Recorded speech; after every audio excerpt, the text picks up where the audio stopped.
యో చంద్రశేఖరమా, ఇది మా నెల్లే గాని రావయ్య లోనకే. స్వాగతం సుస్వాగతం, మచ్చలేని కార్మికుడవు నీవే, ఇద్దరు బిడ్డల తండ్రివి నీవే.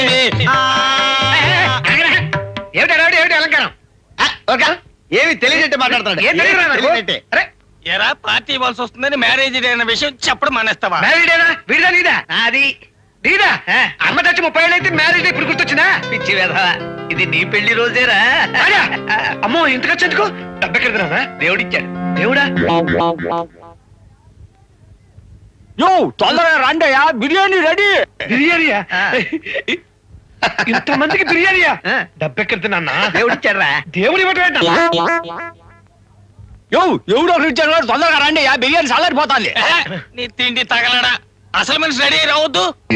కూర్చాడు, నువ్వు వెళ్ళి దేవుడిచ్చాడు. డబ్బెక్కడిది? దేవుడిచ్చాడు. డబ్బెక్కడిది? దేవుడిచ్చాడు అంటుంటే వెళ్ళి కాటన్ దొరలాగా తయారైరా. ఎక్కడిది? దేవుడిచ్చాడు. యో బిర్యానీ బిర్యానీ కావాలా? బిర్యానీ కావాలా నీకు?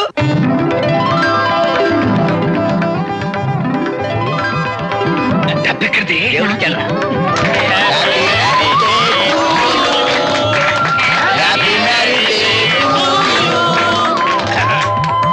లేడీస్ అండ్ జెంటల్మెన్, ఈ శుభ సందర్భంలో బిర్యానీ చల్లారిపోతా ఉన్నది. బిర్యానీ తగలయ్యా.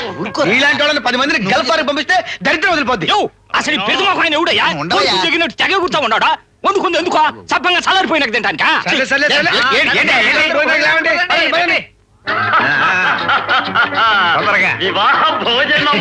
రండి రండి రండి రండి. మీరు కాస్త అవతలకి సర్దుకుంటారా? యో, నువ్వు కూడా మొన్నలు వేసుకోకున్నా దొరుకు దొరుకు. ఏమోకులు ఏందో ఇంకొకటి వేసుకోబాయా. ఏంటి? యో జరగనే.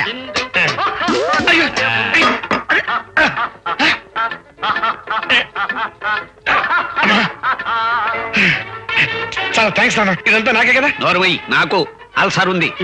పెదవా, ఫంక్షన్ నీది, ముందు పంక్తిలో కూర్చుంటావా? అందరూ తిన్నారో లేదో కనుక్కుని మిగిలితే నువ్వు తినాలి. అది ఇంగ్లీష్ వాడు మర్యాద. ఎవడిచ్చాడు? బొబ్బట్లు, పులిహోర, మైసూర్ పాకు తినండి బాగా. మైసూర్ పాకు తొందరగా వడ్డించండి, ఆలస్యమైంది. సార్ రండి. యో బిర్యానీ బిర్యానీ చాలు చాలు.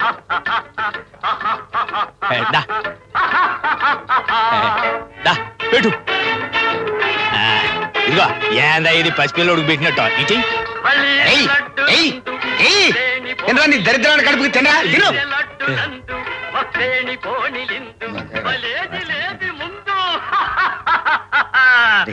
బడలా తిన్నాడు చూసా కదా.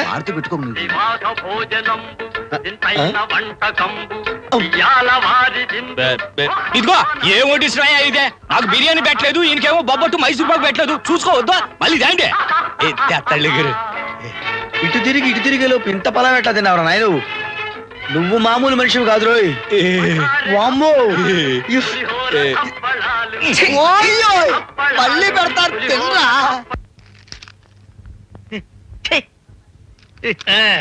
రేయ్, ఈ ఫ్రెండ్స్ అంతా నీట్ అయిపోయారా? రూపాయి పావలా సరుకు. సరే గాని ఇప్పటికైనా నిజం చెప్పినా నీకు ఆ డబ్బెక్కడిది? అబద్ధాలు ఆడటం నాకు కాటం దొరికి అలవాట్లేదు. దేవుడు ఇచ్చాడు, దట్స్ ఆల్. దేవుడు ఇవ్వటం ఏంటన్నా? ఇదేమో దోపరయుగమా త్రేతాయుగమా? ఏ గుళ్ళైనా దొంగతనం చేశావా? నా దొంగతనాలు గుడి లెవెల్కి పెరుగుంటే నేను నీకు తండ్రిగా పుట్టేవాడిని కదరా. ఏ లక్షాధికారిగానో పుట్టుండేవాడిని. దేవుడు ఇచ్చాడు. అబ్బా, నాకు టెన్షన్ పెరిగిపోతుంది. దశపెట్టకుండా నీకు ఆ డబ్బు ఇచ్చిన దేవుడి పేరు చెప్పు. ఏమీ లేదురా, పొద్దున్నే ఏమీ తోచక పూజు దులుపుతుంటే మా వెంకటగాడి ఫోటో వెనక 1000 రూపాయలు దొరికింది. అమ్మా అమ్మా, నా గొప్ప కొల్లైపోయింది. ఏమిటండి? అయిపోయాను, టోటల్గా డక్కౌట్ అయిపోయాను. ఈ మహానుభావుడు భక్త పోతే త్యాగేలాగా దేవుడిచ్చాడు ఇందాక నుంచి చట్టుతున్నాడే, అది నా డబ్బు. 3 నెలలు అద్దె బాకి ఉందని అప్పు తీసుకొచ్చాను. ఆ గరుడాచలానికి మనం అద్దె అక్కర్లేదు. ఎందుకంటే 2 నెలల అద్దెకి సరిపడా బిర్యానీ వాడే తినేశాడు. అయినా నీ డబ్బు అయితే నీ జేబులో పెట్టుకోవాలి, లేకపోతే పెట్లో పెట్టుకోవాలి. నా ఫోటో వెనకాల ఎందుకు తగలెట్టావరా? తగలెట్టాను. జేబులో పెట్టుకుంటే బయట దొంగలు, ఇంట్లో పెట్టుకుంటే ఇంటి దొంగలు. ఎవరు కనపడకుండా సేఫ్ గా ఉంటుందని ఆ ఫోటో వెనకాల పెడితే అది కూడా నీకు కనబడింది. అయినా ప్రసాదం పెట్టంటే దండం కూడా పెట్టండి. నీ ఫేస్ కి దేవుడు డబ్బు ఎలా ఇస్తాడు అనుకున్నావు? ప్రాణం పోతున్నా వీసం ఎత్తు పని చేయని వాడివి పూజంతో దులిపావునన్నా. నీతో నానా కోతలు పట్టానికి రా. ఎస్, చూడు నాయనా, నువ్వు దాచుకున్న డబ్బు కొట్టేయడానికి నేను పూజ దులపలేదు. నేను బూజు దులుపుతుండగా ఆ డబ్బు నాకు దొరికింది. మళ్ళీ దొరికిందంటారేమిటి? అది నేను దాచుకున్న డబ్బు. You are talking too much. నా దృష్టిలో అది దొరికిన డబ్బే. అయినా డబ్బు దొరికిన వెంటనే డాక్టర్ దగ్గరికి పోకుండా నీ ఫంక్షన్ చేశానే. నా బుద్ధిని దీంతో కొట్టుకో. మార్వాడి దీన్ని పెట్టుకుంటాడో లేదో.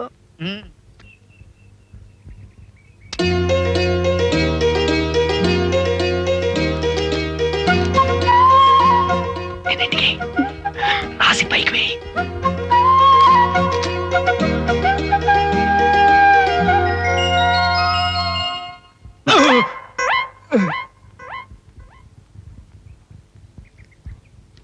సాయంత్రం 6 గంటలకి పార్కులో కలుద్దాం. ఇది నాకు లైనేస్తుంది ఏంది?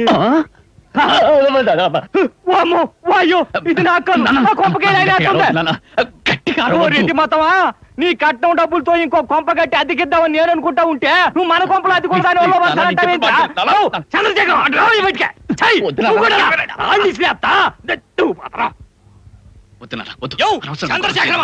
రావయ్య బయటికే.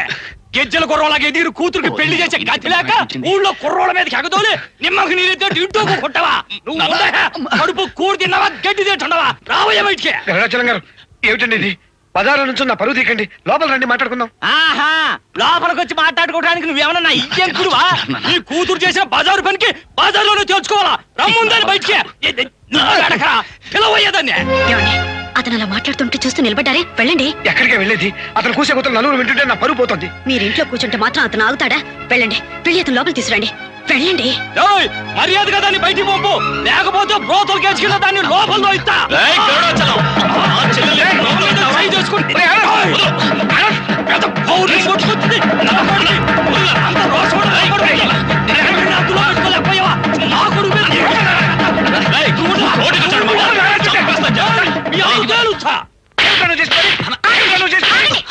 వాడిని ఎందుకు కొడుతున్నారు? ఆ పరువు తీసే మనుషులు ఎవరు బతుకుంటానికి వీలేదు. అయితే ముందు వెళ్ళి ఆ గరుడాచలాన్ని కొట్టండి.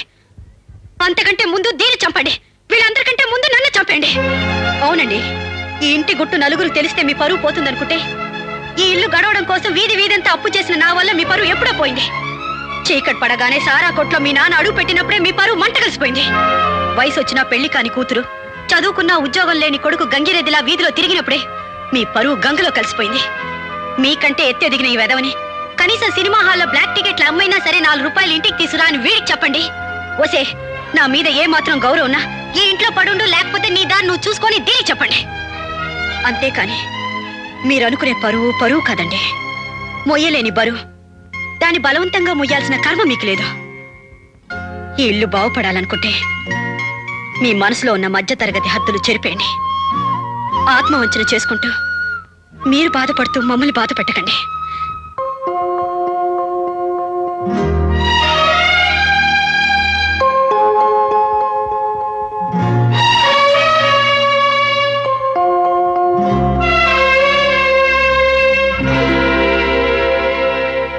వాడు బ్రదర్, ఏ మాత్రం ఉద్యోగం స్కోప్ ఉన్నా నీకు పెంచుకున్నా ఉంటానా? పైగా నువ్వు మాలాగా మామూలు స్టూడెంట్వా, బిఏ గోల్డ్ మెడలిస్ట్వి. ₹1 కూడా సంపాదించడానికి పనికిరాని డిగ్రీని మెడల్స్ ని మర్చిపోయి చాలా కాలం అయిందిరా. రే, నాకేదైనా పని చెప్పరా, డబ్బు కావాలి. డబ్బే నీకు ముఖ్యం అనుకుంటే నీకు చిన్న సెటప్ చెప్తాను, పెట్టావు కదా? హత్య దొంగతనం తప్పితే దేనికైనా రెడీ. టికెట్స్ అయిపోయాయి, ఎలా? బ్లాక్ లో కొందాం. అనేవి ₹4 10 ₹4 10 ₹10 రెండు ఇవ్వండి.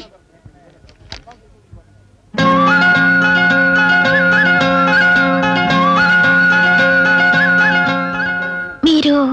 ఎస్, నేనే.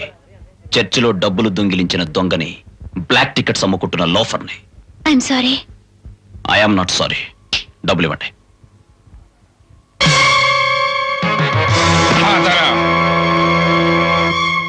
చూసావా జానకి, నువ్వు మాటలో చెప్పిన విప్లవం నీ కొడుకు చేతలో చేసి చూపాడే. తండ్రి మాట విని రాముడు అడవికి వెళ్ళాడు, తల్లి మాట విని నీ కొడుకు జైలుకి వెళ్ళాడు. అరవకండి, పక్కింటి వాళ్ళు వింటే పరువు పోతుంది. ఎత్తిపరుస్తున్నావా? అవునే, నాకు పరువే ముఖ్యం. ఎంత ముఖ్యమో తెలుసా? రేపు పోలీసులు మన ఇంటికి వచ్చి ఆనంద్ మీ కొడుకు అని అడిగితే ఆ పేరే నేను వెళ్ళేస్తారు అనేటంత ముఖ్యం. దానికి ఈ ఇంటి కోసం నా జీతాన్ని త్యాగం చేస్తాను, నా జీవితాన్ని త్యాగం చేస్తాను. కానీ నా పరువుని, అదే నువ్వు అనుకుంటున్న ఆ బరువుని, అది మాత్రం త్యాగం చేయలేను. ఎందుకో తెలుసా? నేను తరతరాలుగా మిథ్యలో బతుకుతున్న మధ్యతరగతి మనిషిని. వాడి కోసం సస్ట పోలీస్ స్టేషన్ వెళ్ళాను. పోనీ నేను వెళ్ళా? ఆ పశువుతాడు నీ మెడలో బరువు అనుకుంటే వెళ్ళు. తిరిగి వచ్చిన తర్వాత తిరిగి నా శవాన్ని చూడొచ్చు. మీరు వెళ్ళరు, నన్ను వెళ్ళనివ్వరు. మరి వాడిని విడిపించేది ఎవరు? నేను ఉన్నాను కదమ్మా. ఏనుగుని విష్ణుమూర్తి, పాండవుల్ని కృష్ణమూర్తి కాపాడిన లెవెల్లో నీ కొడుకుని నేను కాపాడుతాను. ఓ 50 కొట్టు. No, I'm not a black ticketer. I'm BA gold medallist. అయితే మరెందుకు నీ మీద కేసు పెట్టారు? It's my fate. నా ఎవరానా ఇతను ఒక అమ్మాయికి బ్లాక్ టికెట్లు అమ్ముతుండగా పట్టుకున్నాను. నో మిస్టర్ SI, నేను నా భార్యకు టికెట్లు ఇస్తుండగా మీరు పట్టుకున్నారు. ఎవరానా? ఆమె నా భార్య, పేరు మేరీ. మీ భార్య అనడానికి ఏదైనా విట్నెస్ ఉందా? I'm the witness your honour. Yes your honour, అతను నా భర్త.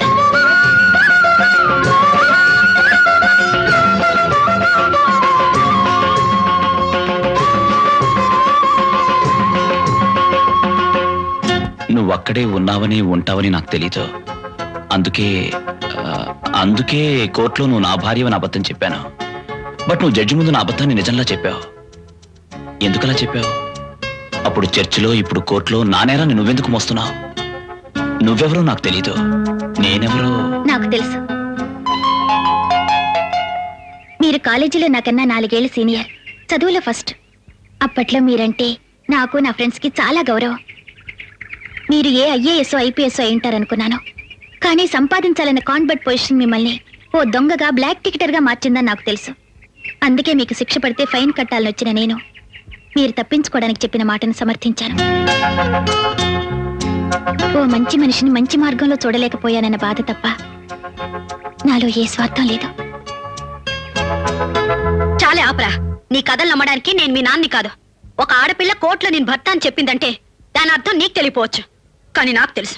అమ్మా, వీడి కేసు మీద ఓ ఎంక్వైరీ కమిటీ వేస్తే ఖచ్చితంగా వీడికి ఆ కిరస్థానీ పిల్లకి పెళ్లి అయిపోయి ఆల్రెడీ పిల్లలు కూడా ఉన్నట్టు తెలుస్తుంది.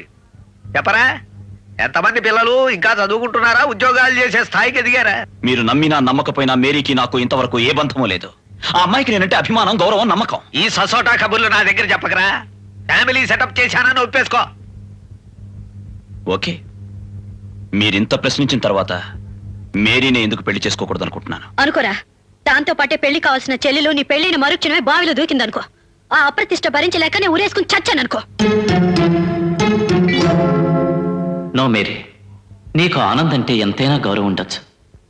ఆ కారణంగానే కోర్టుకెళ్ళి కేవలం ఒక పరిచయస్తుండే భర్త అని న్యాయమూర్తి ముందు చెప్పావంటే నీ మనసులో అతని మీదున్నది గౌరవం కాదమ్మా, ప్రేమ. Father. Yes my dear child, ఒక మనిషిని ప్రేమించడం తప్పు కాదమ్మా.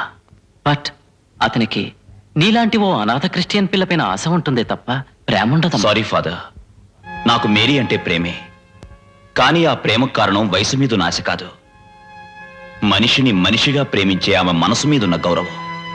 ఎస్, సిలువను ఎక్కిన క్రీస్తుని మీరెంతగా పూజిస్తారో నా కోసం కోర్టుకెక్కిన మేరీని అంతకంటే ఎక్కువగా ప్రేమిస్తున్నాను. బట్ నా ప్రేమ పెళ్లిగా మారాలంటే నా చెల్లెలు పెళ్లి జరగాలి. తెగిన గాలిపటంలా తిరుగుతున్న నాకు ఉద్యోగం రావాలి. అంతవరకు నా కోసం ఎదురు చూసే ఓర్పు, నమ్మకం మీకు మేరీకి ఉంటే